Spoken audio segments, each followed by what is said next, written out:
Bienvenidos a Destino 2016. Hoy domingo 14 de junio vamos a conversar con un hombre que tiene una larguísima trayectoria en el Estado guatemalteco. Exdiputado, exministro de Economía, expresidente del Banco de Guatemala, es ahora candidato a la presidencia de la mano del expresidente Alfonso Portillo. Él es el nominado por el partido Todos. Le invitamos a que nos acompañe.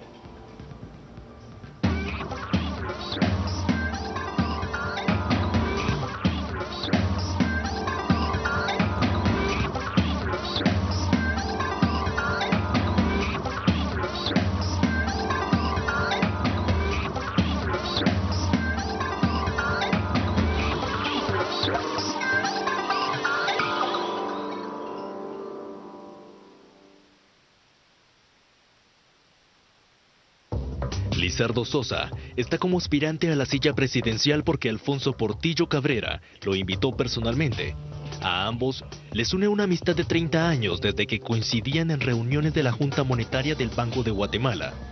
Para responderle a Portillo, Sosa consultó con sus amigos y hasta con el Cristo Negro de Esquipulas. Finalmente aceptó, eso sí, con una condición. Con el partido Todos iría solo como número 1, no como 2. A Roberto Alejos no le quedó otra y tuvo que dejar su anhelo de ser presidenciable. El pollo, Alfonso Portillo, reconoce en Chalo, Lizardo Sosa, el verdadero cerebro de los precios bajos de la canasta básica durante su gobierno. El ejecutor de las políticas para que no subiera el precio de los alimentos, para que no se encareciera el crédito, para que no hubiera inflación y para que las exportaciones tuvieran un mercado, se llama Lizardo Sosa como presidente del Banco de Guatemala. Y entonces,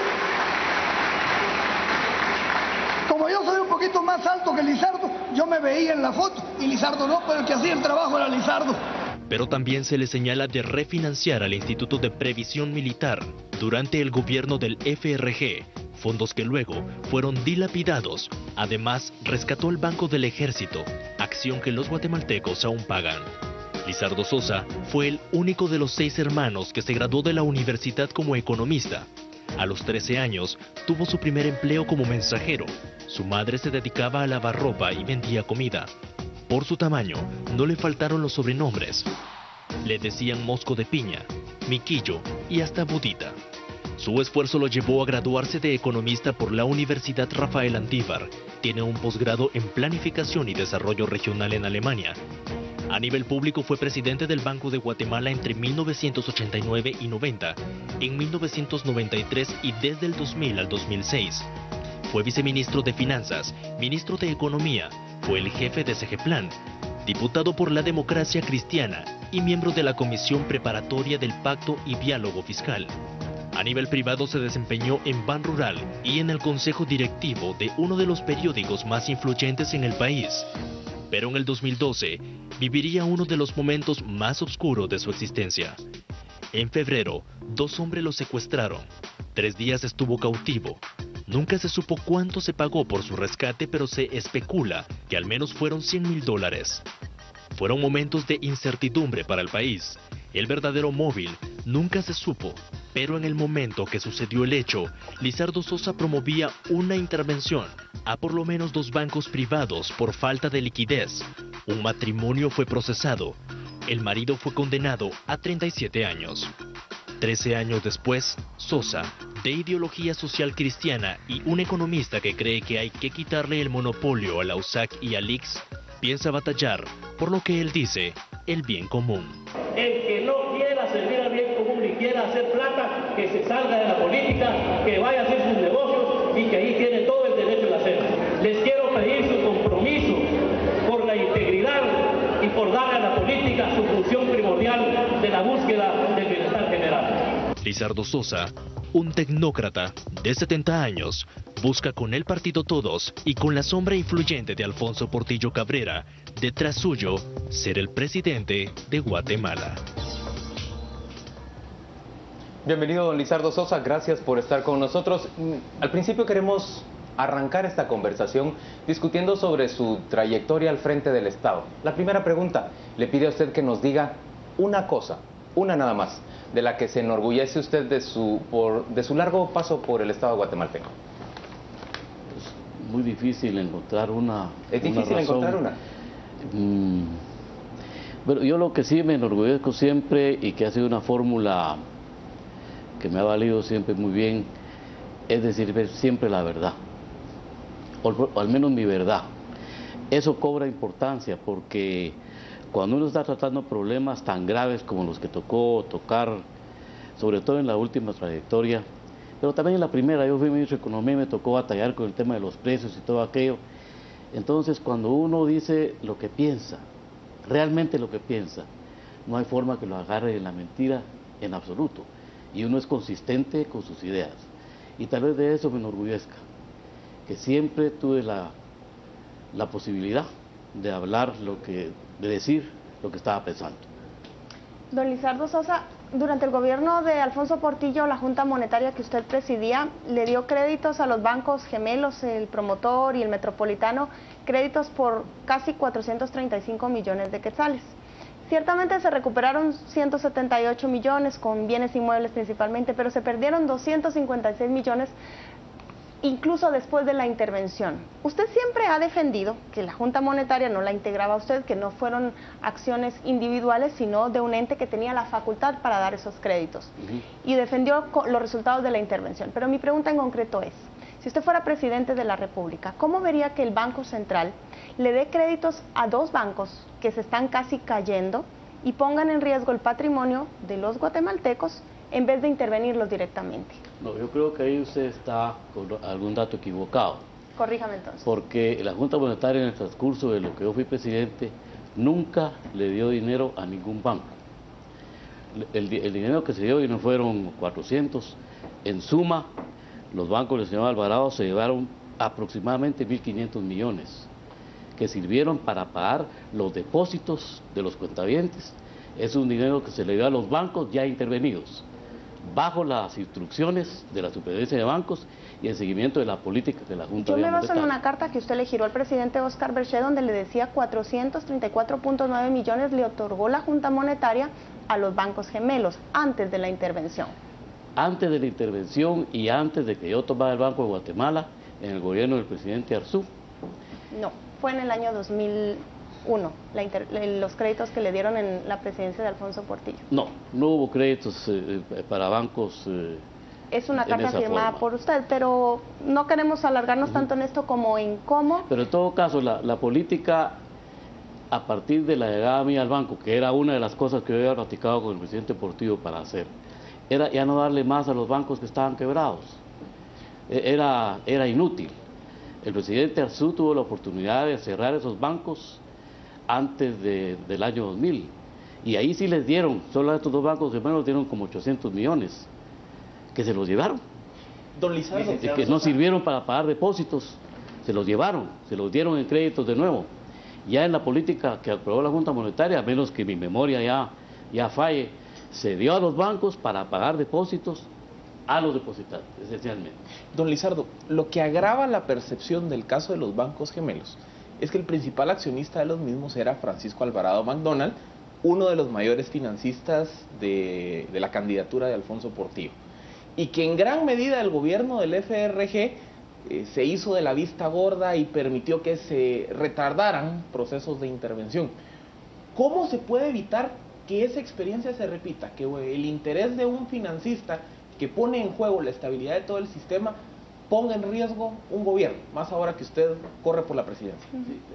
Sí me veo con la necesidad de aclarar, ¿verdad? Porque cuando yo asumí el Banco Central, y el banco que Alfonso me pidió que asumiera, me dijo ¿por qué? Y me dijo, yo necesito que usted defienda al Banco de Guatemala de Paco Alvarado. Y entonces le dije, entonces no tiene necesidad de nombrarme a mí para eso. Le dije, ¿por qué no separa a Paco Alvarado de su lado? Ya él ya tenía varias semanas de ser presidente. Yo tomé el Banco de Guatemala a principios de febrero del año 2000, porque sí me había hablado él, pero yo le dije que habiendo un presidente del banco sido nombrado para un periodo, solo si el presidente del banco renunciaba. Y Edín Velázquez, que era el presidente en aquella oportunidad, renunció. renunció el 28 de febrero, me parece. Yo todavía le fui a platicar a Edín Velázquez si era cierto que había renunciado, y me dijo que sí, y renunció porque él no aguantaba las presiones de Paco Alvarado para que él empezara a hacer cosas en el Banco de Guatemala. O sea, para mí era claro cuál era la función que el presidente quería que yo desarrollara. Y entonces me dediqué un poco a eso, y empiezo a cobrar un poco de memoria, porque los bancos recibieron en el periodo del presidente Arzú varios créditos dentro de unos programas de reestructuración que los bancos tenían que cumplir, pero los bancos no lo cumplieron y se pretendía que se les diera más. Yo me recuerdo que no les dimos.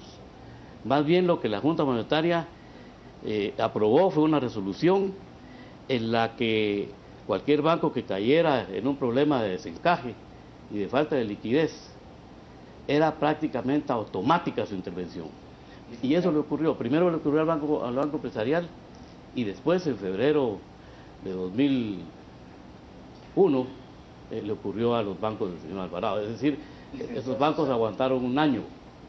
Licenciado Sosa, siempre en ese mismo periodo de gobierno sucede un desajuste también financiero en el Instituto de Previsión Militar y el Banco del Ejército.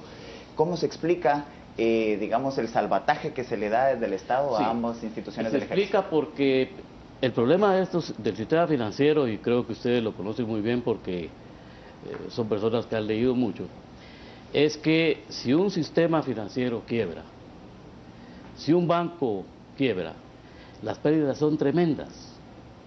No solo las pérdidas de los ahorrantes y de los que están cerca de ese banco y de sus accionistas, es que se contagia. Se contagia la desconfianza, y eso puede generar pérdidas mayores. No sabe uno cuántos bancos se van a ir en una corrida bancaria. Esa preocupación hace que la autoridad monetaria procure que el banco no quiebre. En el caso de los bancos, ¿le habló usted del Banco del Ejército? Del Ejército, sí. El Banco del Ejército. Sí, el Banco del Ejército era propiedad esencialmente del Instituto de Previsión Militar. Estaba con problemas. Había habido un robo gigantesco.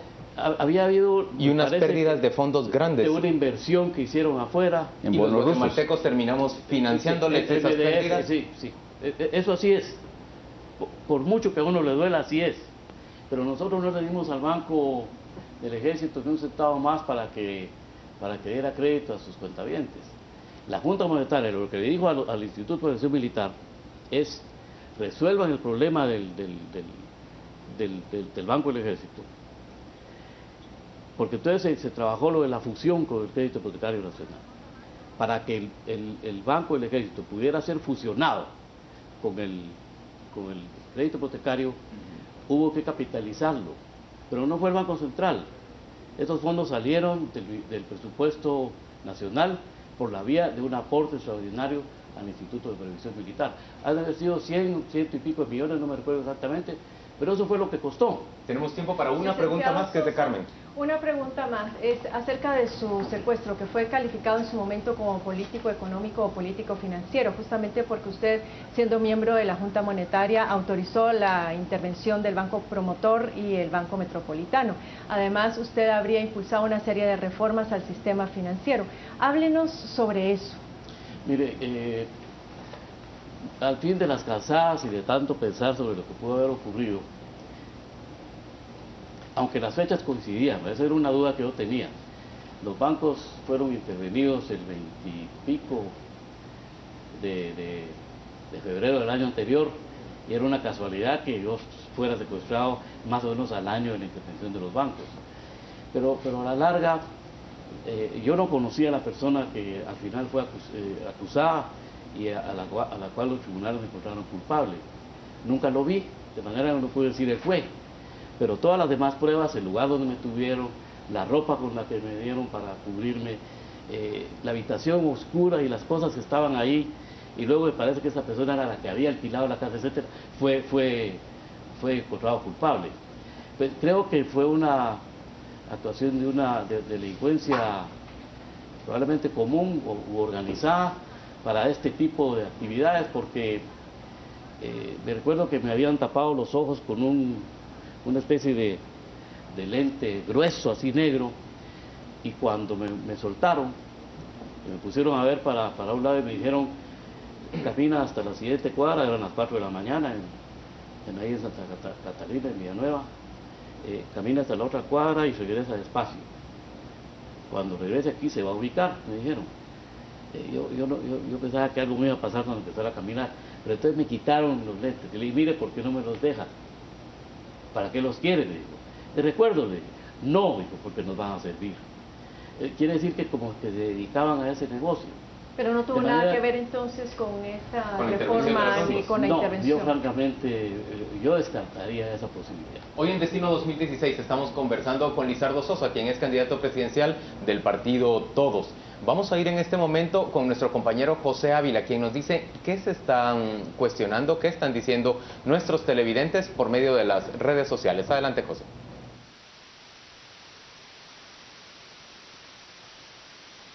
Como visitante hoy, el candidato a la presidencia, Lizardo Sosa, por el partido Todos. Recuerde que nos se puede encontrar a través de Facebook como Destino 2016 y a través de Twitter como @Canal Antiguo utilizando el hashtag Destino Sosa y Destino 2016. Nos vamos a Facebook y es que efectivamente tenemos una pregunta por parte de Raúl Barrera.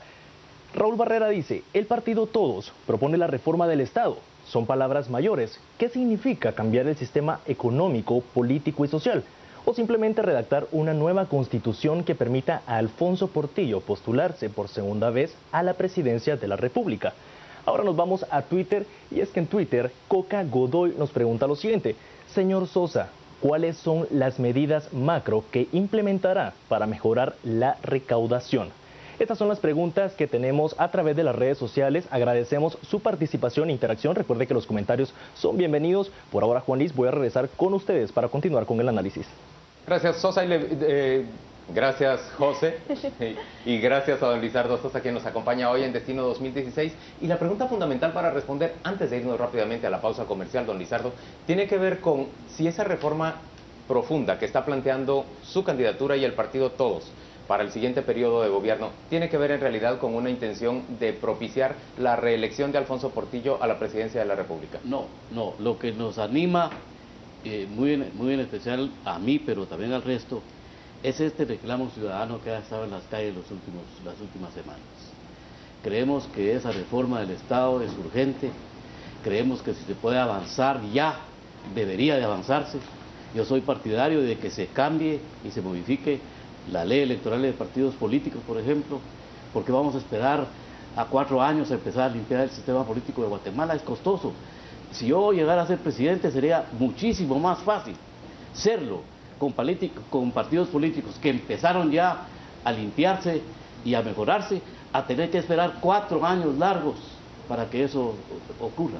Don Lizardo, vamos a ir a la pausa comercial, pero al volver vamos a discutir con usted sobre esa asociación suya con el expresidente Alfonso Portillo, su promesa de luchar en contra de la corrupción, justamente cuando entra a la palestra acompañado de una persona que en términos nacionales es visto como una imagen de lo corrupto en nuestro país. Ya venimos.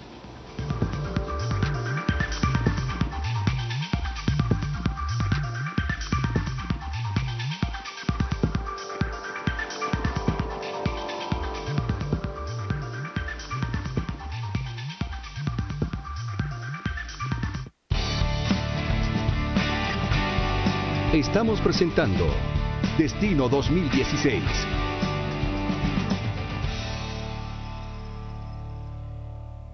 Lea esta semana en Contrapoder. Aprieta cuellos o estrecha manos son los roles que ha jugado Estados Unidos a través de su enviado diplomático. Un alfil queda fuera de la jugada. La magistrada Blanca Stalin queda fuera de la jugada con el escándalo de corrupción que implica a uno de sus hijos. La varita, la explotación ilegal y las disputas entre los dueños de la licencia han crecido a la par de los precios internacionales del mineral. Encantador Chapín. Las recomendaciones de Eric Cruz para caminar con su perro sin contratiempos. Lo que ellos quieren. 4 profesionales guatemaltecos enumeran los regalos que a cualquier caballero le gustaría recibir. Prepare su lista. Esta semana en Contrapoder, enfoque, criterio, análisis. Búsquela en tiendas de prestigio o suscríbase al 2222-8722. Descargue la versión electrónica en Google Play o en el App Store. Llega la Copa América 2015. 12 países compitiendo por ser el mejor. En Antigua Sports estamos listos para llevarte toda la información y el análisis más completo de cada una de las jornadas en la voz de los especialistas más calificados. Copa América 2015. Se viene lo mejor. Antigua Sports. Salimos a jugar todos los días. Estamos presentando Destino 2016.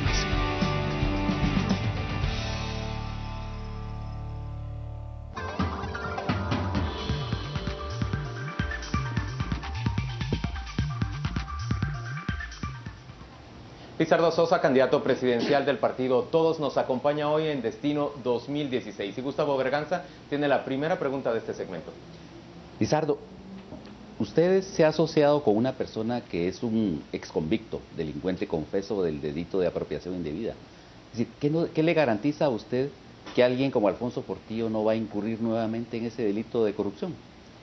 Yo ya lo he expresado en un programa a las 8:45, cuál fue mi experiencia personal con Alfonso, y yo tengo confianza que él va a respetar su palabra. Creo que la experiencia que ha sufrido estos últimos 5 años también contribuye a que él esté en la mejor disposición de corregir sus errores. Pero yo creo que también hay que decir que el tema de Alfonso se puede evaluar de varias formas. En el ámbito jurisdiccional en Guatemala, él fue absuelto. Y sobre la base de la acusación de los 70 millones de dólares del juicio acá, más lo de Taiwán, se fue a Nueva York. Y allá, una por una, las pruebas de los 70 millones no encontraron ninguna y quedaron solo los Sin embargo, de Taiwán. confesó. Sí, pero hizo un acuerdo, porque no le pudieron probar lavado de dinero. Pero a partir de una confesión. Sí, bueno, pero si no estuviera allá él todavía, y su decisión fue, acepto que cometí, y lo ha dicho en público, él cree que sí hizo mal en recibir dinero cuando él ya era presidente. Había recibido un regalo que lo han recibido todos los políticos de Guatemala dentro de la política de la diplomacia del dólar de Taiwán, no solo de Guatemala, también de Costa Rica, El Salvador, etcétera. Nada más, yo creo que hay que tenerlo en cuenta. Y luego hay que valorar cómo eso en la opinión pública lo califican las élites y cómo lo ve la población en general. Don Lizardo, justamente en ese tema, usted es un economista muy respetado, muy reconocido entre el sector empresarial, el sector cooperativo, la academia, tanques de pensamiento, y diríamos que en general de entre la clase media urbana y media alta para arriba. Y justamente son en esos segmentos en donde hay más rechazo hacia las actuaciones de Alfonso Portillo, y justamente son esos actores los que califican las acciones de Alfonso Portillo como corrupción. ¿Cree usted que está arriesgando su buena imagen y el respeto que tiene entre esos actores al ir en un proyecto político de la mano con Portillo y la forma como se le percibe? No, creo que no. Aquí, francamente, le digo, yo creo que cada quien tiene que cargar con sus propios demonios. Y en este caso, Alfonso que cargue con los de él, yo cargaré con los míos. En este proceso político que estamos, lo que hemos platicado, él va a ser seguramente diputado por el Estado Nacional y jugará su papel en el Congreso, pero el presidente de la República voy a ser yo. Y ya dije cuáles son mis condiciones. Yo quería a mi vicepresidente, y los funcionarios que se nombren y las políticas que se realicen van a ser porque el presidente las decide. Por supuesto vamos a consultarlo con los políticos en el Congreso y afuera, y entonces yo pagaré mis propios demonios, y en tanto que Alfonso que pague los de él. Ahora bien, en ese mismo programa de las 8:45 usted denunció su inconformidad con que se incluyeran en los listados de diputados un grupo de diputados impresentables. ¿Qué fue lo que finalmente lo convenció para que esos impresentables fueran en el listado de diputados? Mire, no fue fácil. Cuando yo al final tuve una reunión en donde prácticamente ya estaba todo arreglado para que yo fuera el candidato presidencial, y se me comunicó que había ya, en el caso de algunos, la imposibilidad de evitarlo. Yo pedí perdón para retirarme. Yo dije que eso no era lo que yo había hablado, que me permitieran unos minutos para reflexionar. Y me fui a la casa. Quería hablar con mi esposa del asunto. ¿Con ella fue hablar? ¿Con su esposa? No estaba. De manera que me encerré, reflexioné y no me costó mucho. Sentí que alguien me decía que no tenía derecho a sentirme perfecto, puro, angelito de Dios, y dije, o no. Y me di cuenta, si me voy a meter a la política de nuevo, no puedo aspirar a que lo haré con angelitos y con personas vestidas con su primera comunión. Don Lizardo, es en ese mundo real en donde la política se vive, entonces tomé la decisión de participar.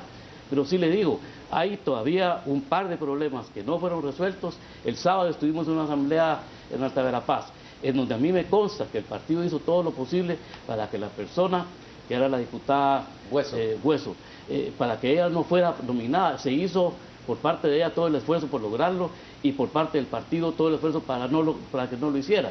Y por fin, el sábado, una asamblea general en Alta Verapaz, en donde las bases eligieron a su listado de diputados nuevos. ¿Y usted está satisfecho con que un sobrino de Alfonso Portillo sea candidato al Parlamento Centroamericano? Eso no es otorgarle una beca a un pariente, eso no es seguir con las viejas prácticas. Es una decisión ya tomada, no estaba perfectamente enterado de ello. Pero la pregunta es si usted está de acuerdo. Tendería a no estar de acuerdo, pero ya es una realidad. ¿Qué tanto respaldo siente usted del partido? ¿Siente que usted es un actor externo que se monta en ese vehículo o siente que ya hay una vinculación con el proyecto? Mire, yo estoy en eso, ¿verdad? Siempre es un poco difícil el acercamiento, pero me siento muy bien con Roberto. Hemos platicado ya bastante largo. Yo creo que hay una alianza de conveniencia. Definitivamente, con lo que estamos viendo que está ocurriendo en las primeras salidas que hemos tenido, el Partido Todos seguro va a salir fortalecido de esta contienda electoral, y yo creo que sí vamos a contar con el respaldo del partido para adelante. Usted hablaba hace un momento del recambio de la política.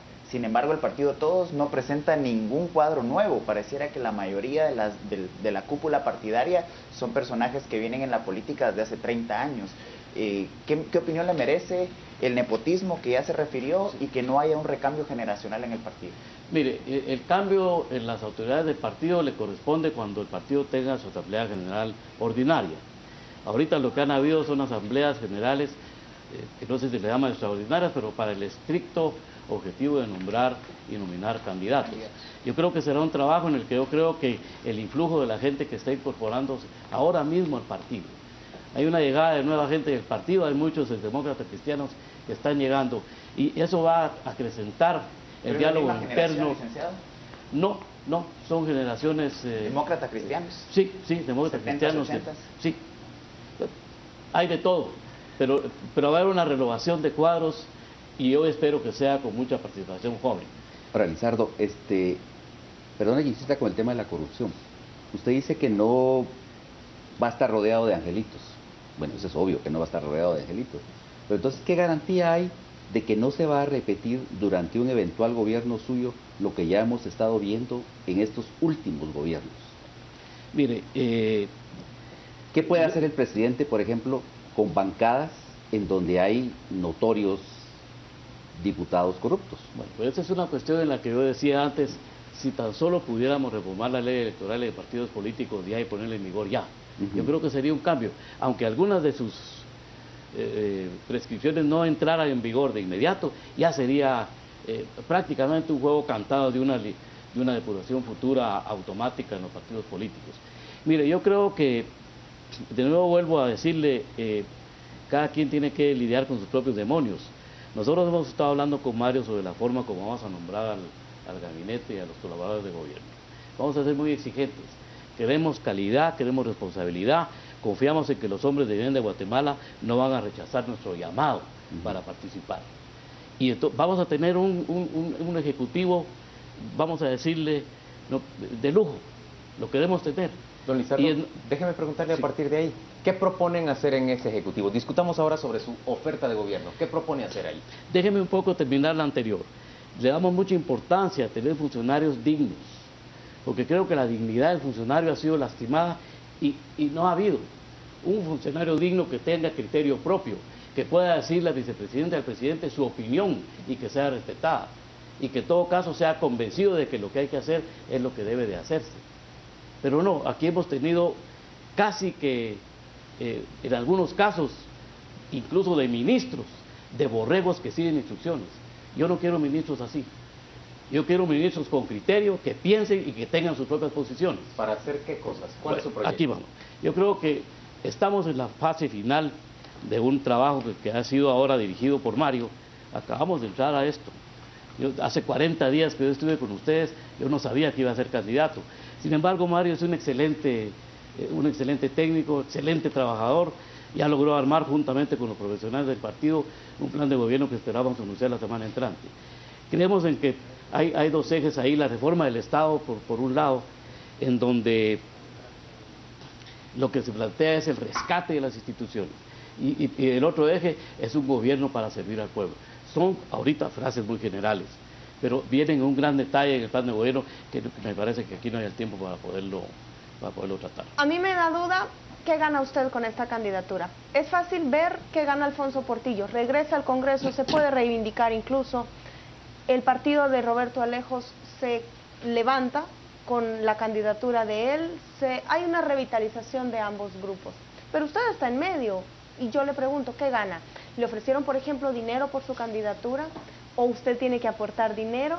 ¿O usted como animal político gana nada más como la plataforma para volver a estar en la palestra pública? Mire, yo no gano nada en lo personal. Realmente hace 40 días yo no sabía que iba a ser candidato. No tengo 10 años de estar esperando a llegar, ni 4, ni he cometido fraude de ley para ser candidato. Yo hace 40 días no lo sabía, no gano nada más que tal vez un premio que la vida me da. Siempre me gustó ser político y la vida me da la oportunidad de al final volver a hacerlo y de poder hacer lo que siempre soñé, que es un político de verdad, un político cuyos principios lo llevan a usar la política en procura del bien común y no del bienestar propio. Y creo que puedo servir para eso. Esa es mi ganancia. Es una ganancia más bien espiritual y que se me da sin que la haya pedido. Yo quiero retomar la pregunta de Juan Luis en términos de los ejes de su plan de gobierno. Yo sé que pues no hay el tiempo suficiente para exponerlo en detalle, pero me imagino que haya algunos pilares específicos que lo van a diferenciar de otros partidos políticos, eso por un lado, y por el otro, bien sabe que el país tiene una situación financiera bastante frágil. ¿Ustedes realizaron algún diagnóstico sobre los recursos, tanto financieros como humanos, para echarlo a andar? Mire, esto de los diagnósticos es una cuestión que hoy por hoy es una especie de diagnósticos móviles, porque la situación se va deteriorando cada día, no solo en lo económico, en lo político y en lo social. De manera que uno no termina de hacer estimaciones y cuentas de lo que puede ocurrir, al menos de que hasta que termine esto. Por eso es muy importante que el tema de la crisis política se resuelva para poderle poner fin al deterioro en otros campos. Pero mire, aparte de lo general que el gobierno desea llevar, nosotros sí creemos en un área prioritaria. Creemos que el tema de la desnutrición debe ocupar desde los primeros días del gobierno. Eso es indispensable. ¿Desnutrición como tema prioritario? Desnutrición. Combate a la corrupción, en donde hay todo un planteamiento de convocar a un Frente Nacional contra la Corrupción. Vamos a usar todos los mecanismos que ya la técnica ofrece para poder tener controles y auditoría social que evite la corrupción. El otro tema es de la seguridad ciudadana y el tema de la coordinación interinstitucional que nos asegure éxitos en la desnutrición, en la lucha contra la corrupción y en el tema de la seguridad ciudadana. Ahora, Lizardo, uno de los grandes problemas precisamente del tema del combate a la desnutrición ha sido el desfinanciamiento del Estado. Sí, ¿cómo piensa usted, de dónde va a sacar usted los recursos para volver a implementar todos esos programas para hacer que los niños crezcan sanos y sin desnutrición? Mire, yo creo impuestos, bonos, préstamos. Sí, aquí en esto hay uno que quisiera señalar en este momento. En esto el combate a la corrupción juega un papel muy importante. Barato. La corrupción a través de coimas, comisiones, etcétera, etcétera, se lleva el 20% del presupuesto del Estado. Barato, hemos estado haciendo estimaciones que ha estado haciendo Mario con otras gentes. Esos son 12.000, 13.000 millones de quetzales. De todas formas, el presupuesto está desfinanciado, licenciado Sosa, con un vacío de por lo menos 18.000 millones de quetzales. Sí. ¿Cómo financiar eso, siendo que el tema de la desnutrición requiere una inversión fuerte en materia de inversión Creo social? que sí. Mire, ese es un tema que hay que tomarlo en su momento. Como le digo, hasta que terminemos este proceso y tengamos un poco cuentas más claras, estamos en el mes de junio, vamos a empezar el 14 de enero, esperemos que esta crisis institucional termine cuanto antes para poder empezar a hacer unas planificaciones más concretas. Mire, es simplemente orden de prioridades. Yo creo que el país, que para nosotros, cada vez que un niño muere de hambre, deberíamos interpretarlo como una bofetada en el rostro. No lo podemos permitir. Eso es, entonces se suspenden programas innecesarios para poder financiar lo que es prioritario. Licenciado, pero el presupuesto para el primer año del próximo gobierno va a ser prácticamente diseñado por el Partido Patriota y Partido Líder. ¿Qué esperanzas le quedan de tener un presupuesto que le permita hacer lo que usted está planteando? Bueno, yo creo que ahí va a haber que plantear una reforma del presupuesto que eventualmente se pueda dejar. El Congreso de la República igualmente tiene la responsabilidad institucional de aprobar el presupuesto para el año entrante en las fechas que la Constitución y la ley establecen. Lo veremos, trataremos de influir y si no nos prepararemos para una acción de reforma del presupuesto en los primeros días de la gestión del gobierno. Lizardo, regresando al otro eje que usted nos mencionaba de su plan de trabajo, su plan de gobierno, que es la reforma del Estado, ¿está dentro de su plan de trabajo la idea de una reforma constitucional en los primeros, 6 meses de un gobierno de Lizardo Sosa? No estoy todavía en la seguridad de podérselo afirmar. Lo que sí le quisiera decir es que algunas de las reformas que van a permitir el rescate de las instituciones muy seguramente van a requerir alguna reforma constitucional. Y entonces, si así fuera el caso, el gobierno de la República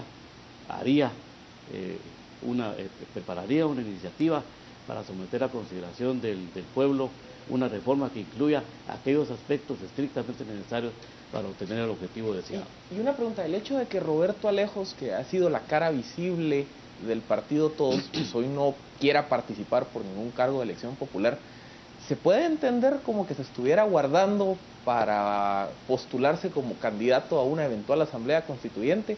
¿Está eso dentro del tablero del partido Todos? Yo creo que sí, sería perfectamente, sería natural que así fuera y debería ser acompañado por otras gentes que renoven un poco el pensamiento de lo que va a llegar ahí.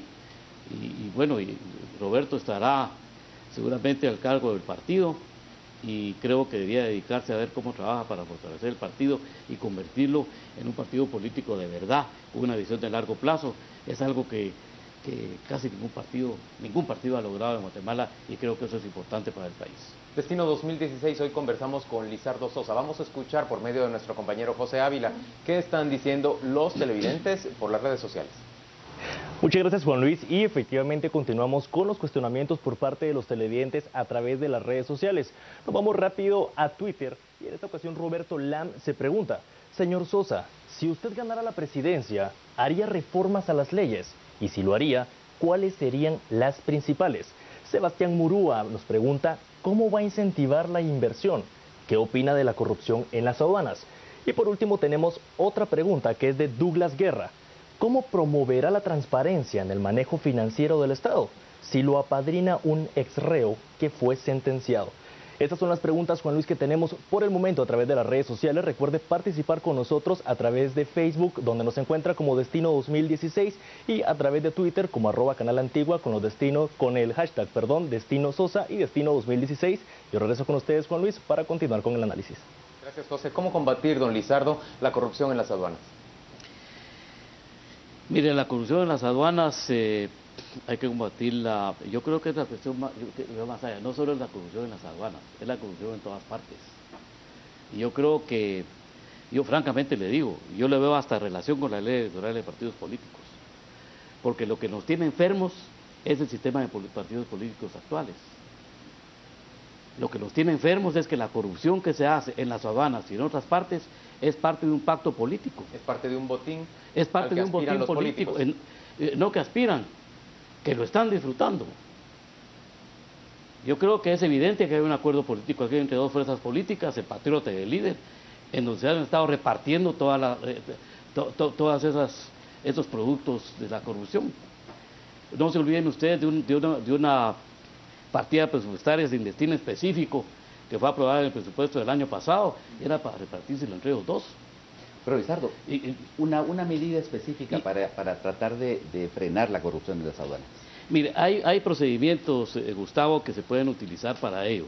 Yo creo que lo primero es rescatar la SAT, la autonomía de la SAT. El problema de haber politizado los nombramientos de la SAT es lo que ahora tenemos. Y le digo politizado porque se politiza la institución y después se abren puertas donde pasan los furgones sin pagar impuestos o de cualquier manera. Técnicamente hay muchos procedimientos que se pueden usar de auditoría que ofrecen las entidades internacionales y que pueden usarse para el control de las aduanas. Yo no tengo un conocimiento específico ahorita de ellos, pero que se pueden usar y están a la disposición de la autoridad para poderlos poner en práctica. En Destino 2016 conversamos hoy con Lizardo Sosa, candidato a la presidencia por el partido Todos. Vamos a hacer una breve pausa comercial y volvemos dentro de muy poco para discutir sobre su posicionamiento ideológico, por supuesto también más sobre su oferta de gobierno y sus proyectos para el futuro.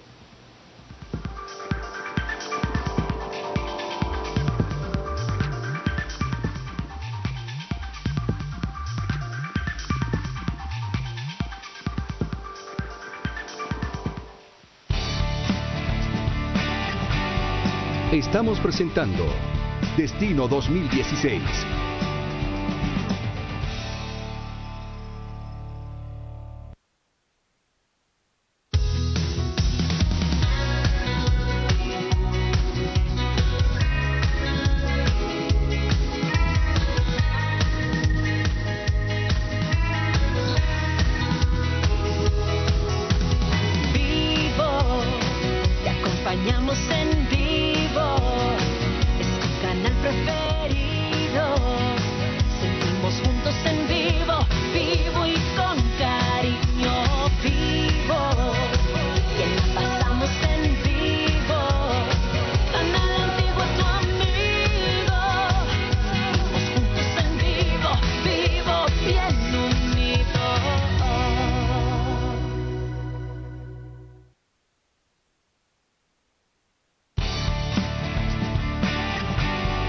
Estamos presentando Destino 2016.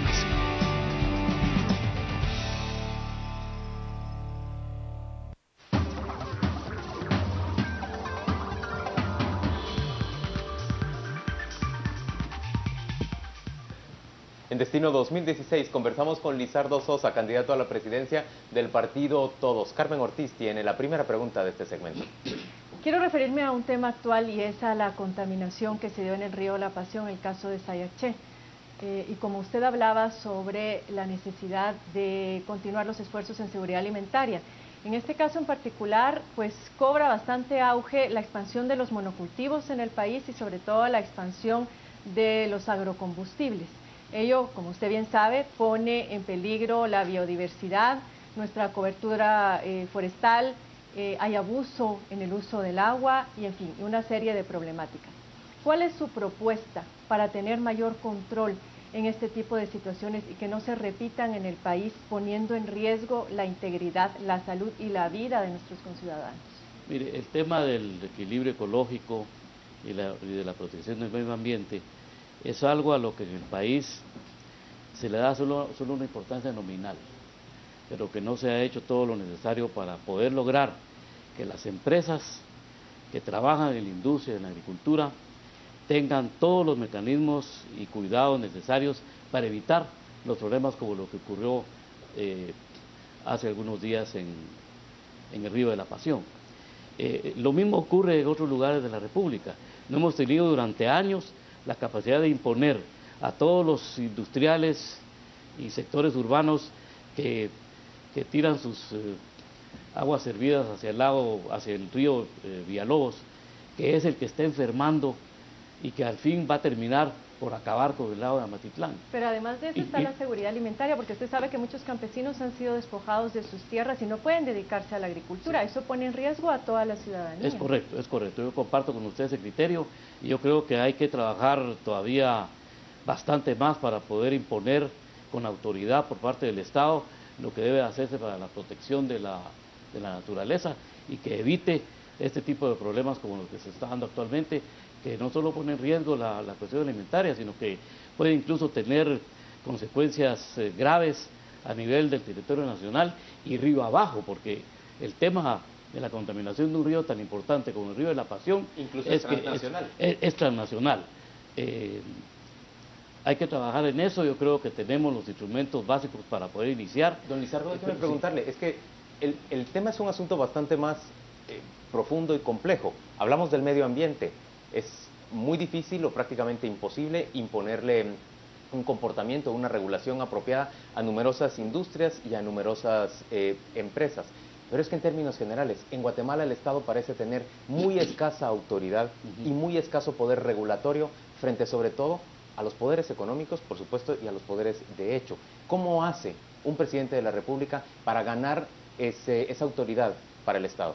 Yo creo que en este caso, Juan Luis, yo creo que debe de emitirse una legislación para que la responsabilidad sea de las empresas. Realmente no hay Estado posible, capaz de andar supervigilando a cientos, centenares y miles de empresas que hagan las cosas como deben de hacerlas. ¿Usted no piensa que es una regulación? Ministerio de Ambiente? Yo creo que es una regulación que obligue a las empresas a determinados comportamientos y la capacidad de supervisar los efectos de lo que están haciendo. Y toda la autoridad legal y todo el peso de la ley para que aquella empresa que no cumpla con las prescripciones que la ley establece para asegurar la protección del medio ambiente pague el costo del daño que está ocasionando. Licenciado Sosa, usted ha planteado la reforma del Estado profundo. ¿Usted estaría de acuerdo, por ejemplo, de elevar hasta un 40% la participación del Estado en actividades extractivas, un poco en la línea de lo que se está planteando, darle ese control al Estado sobre todo las actividades mineras? Yo creo que la parte del Estado en ese tipo de actividades extractivas hay que llevarla hasta el límite que el mercado lo permita. Porque puede ser que sea 40, puede ser que sea 50 o que sea 30. Pero tiene que ser una participación que dé la posibilidad del interés y el incentivo al sector privado para meterse a invertir. Lo que era ridículo era tenerlo en 1%. Y que nos tardamos no sé cuántos años, después de que los políticos hablaron año tras año, al final para subirlo a 10%, menos el JADE, por las razones que ya todos sabemos. Y de repente 10% es bajo, pero probablemente 40% sea alto para algún tipo de explotación. Esto tampoco tiene por qué ser parejo, depende de la naturaleza del recurso, de sus condiciones de mercado internacional, ¿verdad? Para poder establecer en una forma diferenciada cuáles son las cargas con las que el Estado podría aplicarse para participación en ese tipo de actividad. Don Lizardo, en el spot introductorio veíamos que el expresidente Portillo lo califica a usted como el artífice detrás de las razones por las cuales el gobierno portillista es bien recordado en materia económica. En esta elección estamos viendo, las encuestas así lo dicen, que 6 de cada 10 guatemaltecos, su principal preocupación es el desempleo o la falta de ingresos. Pero aparte, 7 de cada 10 guatemaltecos operan en el marco de la informalidad. ¿Cómo atender las demandas de empleo formal de la ciudadanía y cómo trasladar a ese 70% de la informalidad a la formalidad? Es una tarea titánica, no es imposible. Yo creo que hay una serie de desincentivos a la formalidad y hay muy pocos incentivos a la formalidad. Yo creo que hay que plantearlo desde el mismo punto de vista de la política tributaria. Hay que plantear un sistema tributario que no expulse empresarios al sector informal, que sea fácil, que sea posible cumplir con las obligaciones fiscales de una manera adecuada. Pero ¿qué gana el que se formaliza? ¿Qué beneficio recibe? Yo creo que debe haber toda una política de apoyo, por ejemplo, en áreas de capacitación, en áreas de favorecer la seguridad social de los trabajadores, en otra serie de posibilidades que el Estado podría facilitar para no solo crear un sistema tributario menos expulsivo, sino que también otras condiciones que atraigan a la gente y le muestren la ventaja que puede tener la formalización. Una de ellas, indudablemente, debe ser el tema de las microfinanzas. Tenemos que desarrollar un sistema legal que permita que las pequeñas entidades que se dedican a esa actividad lo puedan desarrollar en condiciones más competitivas como el resto del sector financiero, como no ocurre actualmente. O sea, yo creo que es un problema de incentivos frente a una serie de desincentivos que tiene actualmente el empresario informal para poderse formalizar. Lizardo, es indudable que en Guatemala se necesita una gran participación del gobierno para tratar de jalar de la pobreza y subirla hacia la clase media a grandes sectores de la población, ¿no? Es decir, se ha experimentado con programas sociales en los cuales el gobierno ha asumido el principal rol como de Santa Claus, dándole fertilizante, un programa que instauró el presidente Portillo. Luego, más adelante, vimos lo de los programas sociales instaurados por el gobierno de Colón bajo la supervisión de Sandra Torres, pero que en realidad todo esto se ha convertido en una razón de clientelismo, en otra forma de la corrupción del sistema político, de la compra de voluntades. Es decir, ¿cómo vamos a hacer para sacar de la pobreza a esa gente sin incurrir en prácticas clientelares y en proyectos como el de los fertilizantes, que en realidad ya se ha comprobado que no sirve para nada?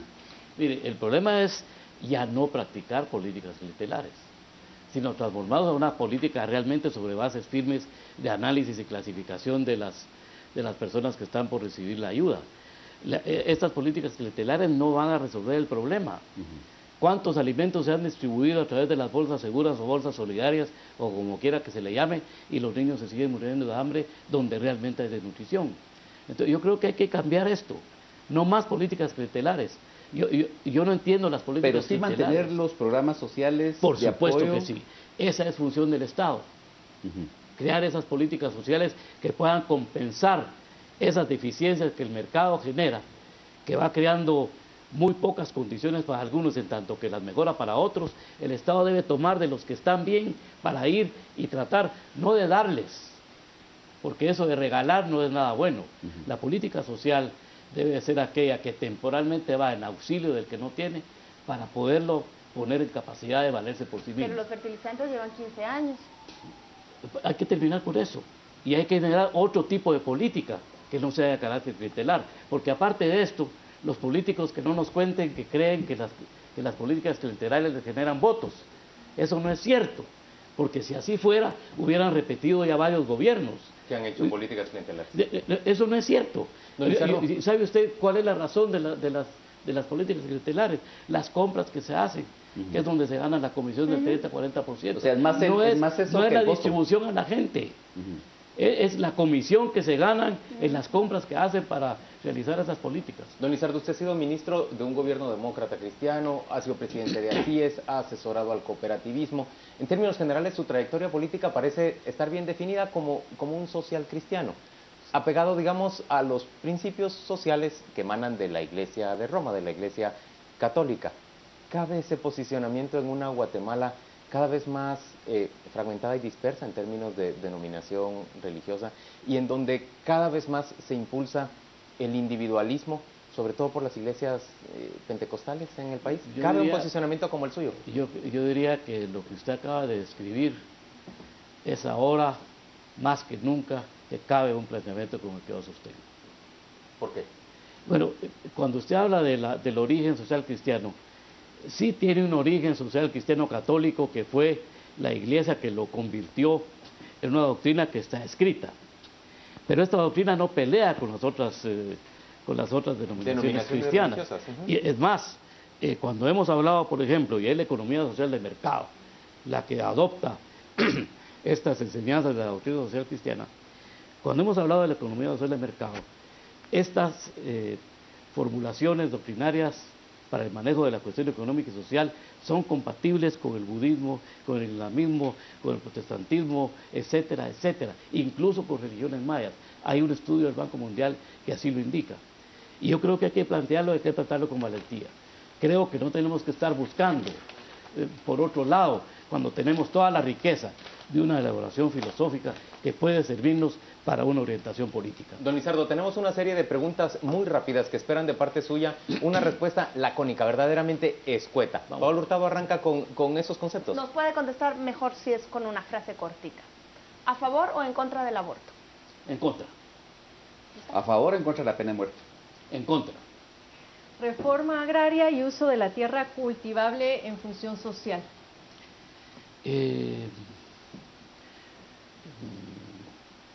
Reflexionable.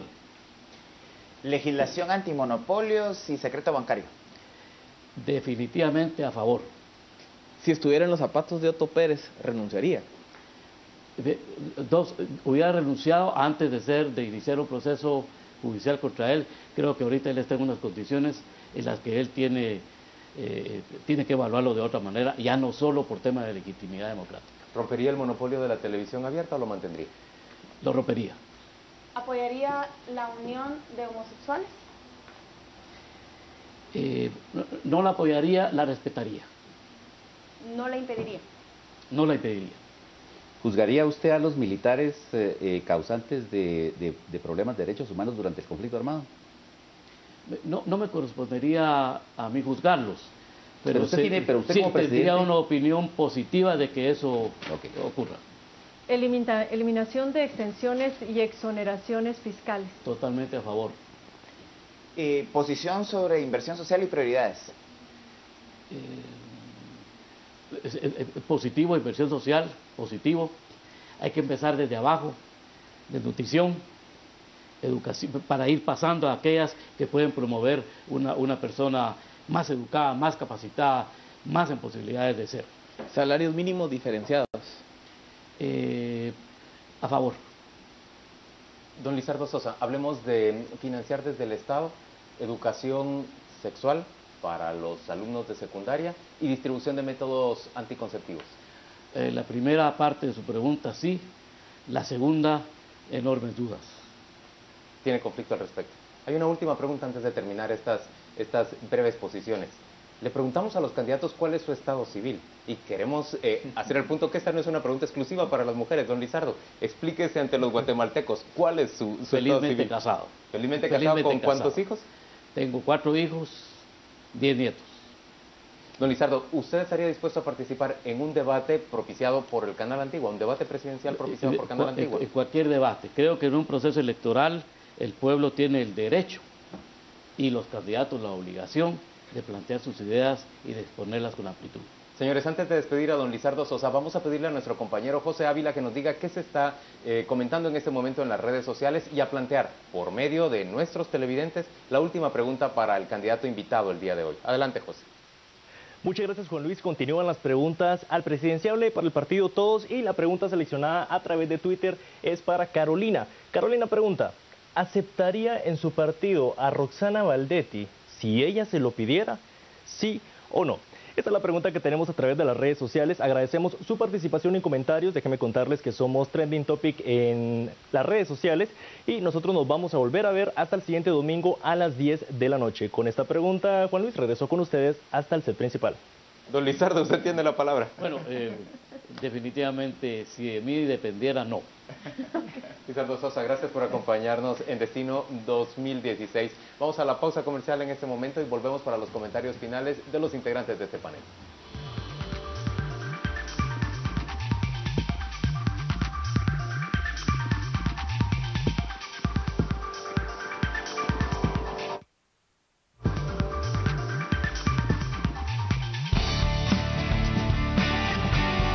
Estamos presentando Destino 2016.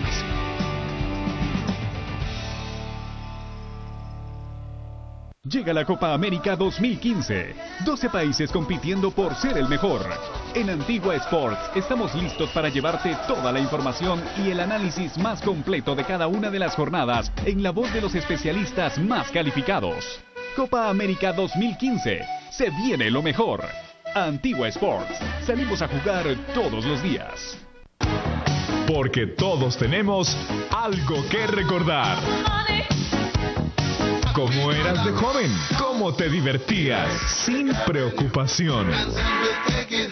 Porque todos tenemos algo que recordar. No te pierdas Back to the 80s. Sábado 6 de la tarde y domingo 5 de la tarde. Exclusivamente aquí en Canal Antigua.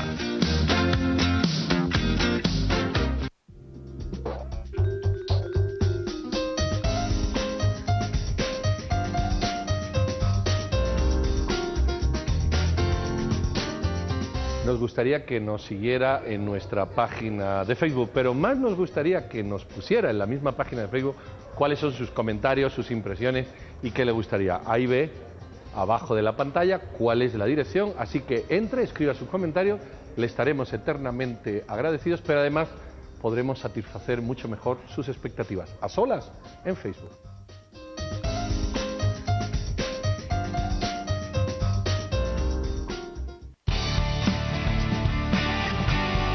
Estamos presentando Destino 2016.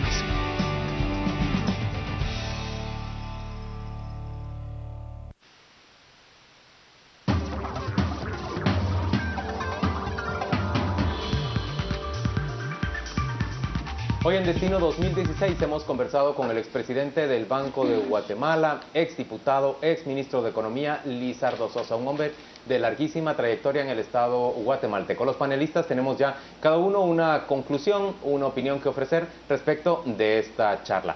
Arrancamos con la opinión de Paola Hurtado. Me parece que es un entrevistado que como buen animal político tiene facilidad para explicarse. Hay dos vacíos, sin embargo, que yo noté en esta entrevista, que al final fue bastante corta. La explicación de cómo implementar medidas de protección del medio ambiente, primero dijo que a los empresarios, luego dijo que un marco legal, pero la supervisión, y al final ese es el problema que tenemos, que la supervisión no sirve. Lo otro es que él se justifica en que hace 40 días él no estaba pensando en nada y hay todavía decisiones que él sabe que él no toma y que por las que él no puede responder dentro del partido. Pero por lo demás, don Lizardo Sosa es un candidato con el que se puede conversar y seguramente es un buen participante en un debate presidencial de los que estamos pensando. Don Gustavo. Yo creo que una de las grandes limitaciones que tiene él, por ejemplo, es precisamente en su adscripción religiosa, que le impide, por ejemplo, aceptar la posibilidad del control de la natalidad, de la repartición de anticonceptivos como parte de una política de Estado. Ahí se ve que pesa muchísimo su religión. Pero luego, digamos, en otros aspectos me parece que es interesante la manera como afronta pues la crítica a los programas sociales. Es decir, los programas sociales son necesarios, pero no de la manera como están siendo utilizados. Y es interesante el punto que él dijo sobre que en realidad los programas sociales manejados clientelarmente no es la razón de ser de cómo se están manejando ahora, sino que es precisamente la corrupción, es decir, hasta ese nivel de descomposición ha llegado. Me gusta también la convicción con la que él habla de que la génesis del problema guatemalteco, del sistema político, del sistema judicial, es precisamente la necesidad es decir, los partidos políticos, y la forma de afrontarlo es la necesidad de reformar la ley electoral y de partidos políticos. Bueno, yo creo que es un candidato en términos de formación y de seguridad de su idea bastante competitivo. Sí, vamos a ver qué capacidad tiene él también para levantar entusiasmo. Yo no lo he visto nunca en la tarima. Habría que ver si logra transmitir con la misma facilidad con que nos transmitió a nosotros sus ideas al resto de la gente. A mí me gusta su personalidad serena. Yo creo, hoy lo vi mucho más tranquilo, mucho menos emotivo, mucho más racional de la entrevista que le hicimos la última vez. Y esa serenidad para mí tiene que ver con la seguridad que da la experiencia. Es un hombre que ha pasado por la función pública y creo que eso lo hace comportarse como lo hizo esta noche. Me preocupó el hecho de que no sentí que tuviera un plan de gobierno muy claro. Me dio la impresión de que se ha desgastado más en tratar de llegar a acuerdos al seno del partido Todos, de reestructurarse, de ponerse de acuerdo con las candidaturas, y como que postergaron el plan de gobierno y lo dejaron en un segundo o tercer plano. Me impresionó negativamente la ambigüedad con la cual respondió a algunas de las preguntas y lo atribuyó a eso. Por otro lado, sí creo que tiene muy poco tiempo para poder promover su candidatura, no solamente en las áreas urbanas, sino también en las áreas rurales, y me preocupa el hecho de que sea una persona, no es el único candidato, esto aplica también a otros, que va sin estructura de partido y también sin una mayoría asegurada en el Congreso de la República, con lo cual la gobernabilidad estaría un poco cuestionada. Bueno, a mí me parece que es un tecnócrata que brinca al papel de político y se le nota muy claramente la rigidez de tecnócrata, la rigidez de un profesional, de un experto en temas económicos que no logra romper con los esquemas racionales y técnicos, filosóficos y llegar al planteamiento político que es mucho más flexible. Coincido plenamente y ha sido el factor común de todos los candidatos, no tienen plan de trabajo, parecen muy improvisados los planteamientos y un elemento que llama poderosamente la atención es que montan el plan de trabajo sobre un argumento de Alfonso Portillo que lo plantea inmediatamente al regresar al país, es decir, pareciera que van a mover los ejes del plan de trabajo sobre el discurso y los planteamientos de reforma del Estado de Alfonso Portillo. Y preocupa también el tema de que a estas alturas todavía los dos ejes de trabajo que refería no están muy claros. Mantienen el tema de hambre cero, solo que desde otra perspectiva, el combate a la desnutrición, y poca claridad, no se abordó absolutamente nada en materia de seguridad con concreción. Bueno, yo creo que es de los candidatos que con más fondo, es de los candidatos que mejor pueden hablar de temas de Estado, justamente su experiencia en puestos claves de la administración pública le otorga ese bagaje. Como candidato creo que es un candidato que se enfrenta a una contradicción que será interesante ver cómo se dilucida en las siguientes semanas. Y es que Lizardo Sosa es un economista muy respetado y conocido entre segmentos urbanos que rechazan a Alfonso Portillo. Y la apuesta electoral del partido Todos es apalancar la candidatura de Sosa y en general de todo el partido sobre la popularidad que pueda tener Portillo en segmentos populares y rurales, en donde la figura de Sosa no es conocida. Entonces, hay que ver cómo balancea esos dos lados de la ecuación y al final de cuentas si el efecto Portillo es suficiente para subirlo, electoralmente hablando, o si el efecto Portillo le va a matar solo el apoyo que ya pueda tener entre algunos segmentos urbanos. Yo debo decir respecto a Lizardo que lo encuentro como, francamente, un candidato sólido, un político de larga trayectoria en nuestro país. Ya lo decía Cristian, un tecnócrata, pero no simplemente un tecnócrata, me parece a mí un tecnócrata mezclado con político, lo que hace sus decisiones, digamos, bastante más, tienen más juego de cintura, tiene más capacidad para asumir decisiones frente a una realidad concreta y no basado estrictamente en un manual de comportamiento o en un ideario político. Me parece que justamente por ese conocimiento, Lizardo Sosa, en muchos sentidos, nos ofrece respuestas más ambiguas de lo que nosotros quisiéramos encontrar. Porque una persona que conoce el Estado guatemalteco, sabe las limitaciones, sabe exactamente de dónde puede y de dónde no extraerse la plata, entiende bien que es muy difícil comprometer una propuesta concreta ante la precariedad de la situación. Y en lo único en lo que yo lo veo determinado es en el tema anticorrupción y en la explicación que él ofrece respecto de la corrupción. Y en otro tema en que lo veo determinado también es en ese señalamiento breve que hizo al Partido Patriota y al Partido Líder del connubio en el que viven para favorecerse tanto de la corrupción como de las prácticas políticas. Señores, hemos llegado al final de este Destino 2016. Muchas gracias a todos y gracias, por supuesto, a usted que nos acompaña desde su hogar. Gracias por estar con nosotros y le invitamos a seguir en sintonía, del Canal Antigua.